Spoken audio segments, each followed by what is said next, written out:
Good to see you today. Hope you're having a good day. We're going to be thinking about when Jesus raises the widow's son today. Our hymn is The Christian's Welcome Home. How sweet will be the welcome home, when this short life is o'er, when pain and sorrow, grief and care shall trouble us no more.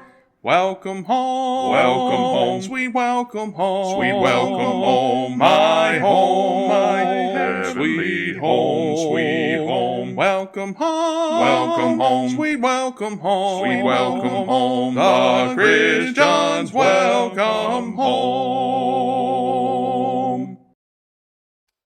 To our passage, Luke 7, verse 11.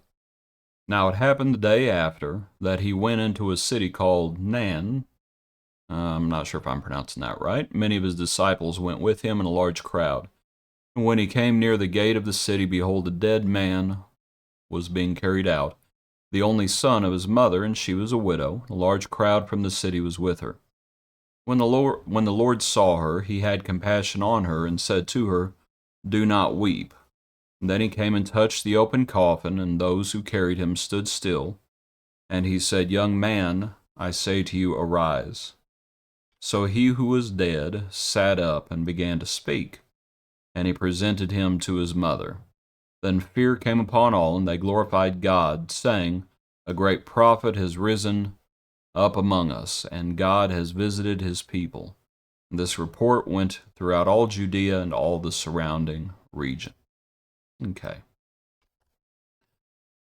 To look at the account, we might first begin with the Lord's compassion. That is spoken about more than once. One of the times that I can think of is in the feeding of the 5,000. That somewhat begins with the people were like sheep. He looked out and the people were like sheep without a shepherd, and he had compassion on them. The Lord is compassionate. The Lord is sympathetic. The Lord is merciful. The Lord cares. When Lazarus passed away, even though he was in a better place, the Lord wept. He sorrowed with those who sorrowed. He rejoiced with those who rejoiced. He's at the wedding feast, after all, early on in the Gospel of John.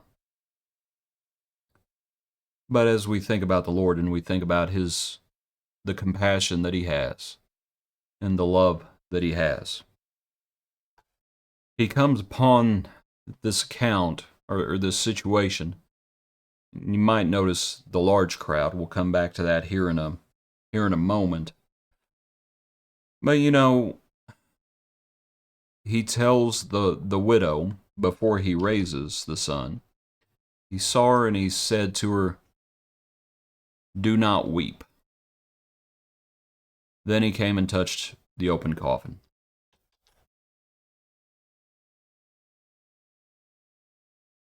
I don't know. You go to a funeral.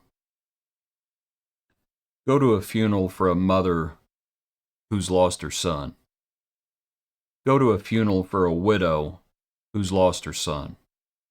Go to a funeral for a widow who's lost her only son, and tell her to not weep, and see what happens. See what she says. It's not recorded what she says, but I can imagine. Like, why in the world would you not weep? There's a time to weep, and surely this is a time to weep. And of course, the Lord says it in anticipation of what he's about to do. But rather than simply doing it, he starts by coming to her and saying, "Do not weep." And you might think about, as this was happening, there's a procession. He comes near the gate of the city, a dead man is being carried out. Okay, so there's a procession happening. And it looks like he stops the procession.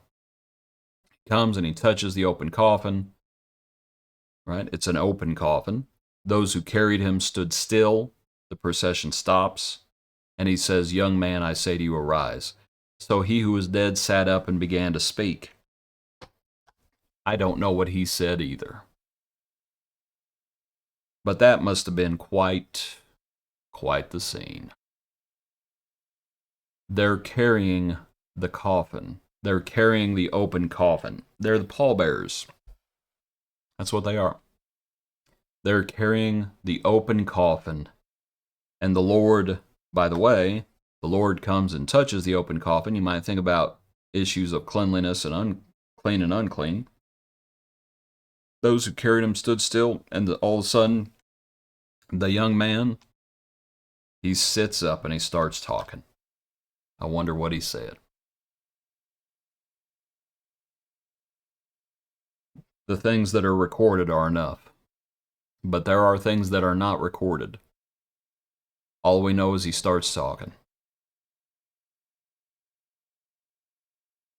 But it makes you wonder what was said.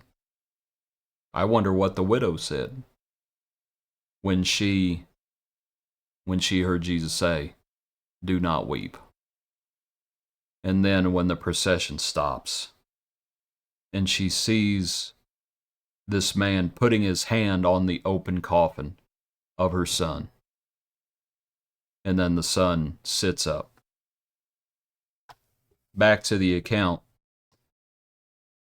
Then fear came upon all, because the dead have come back to life.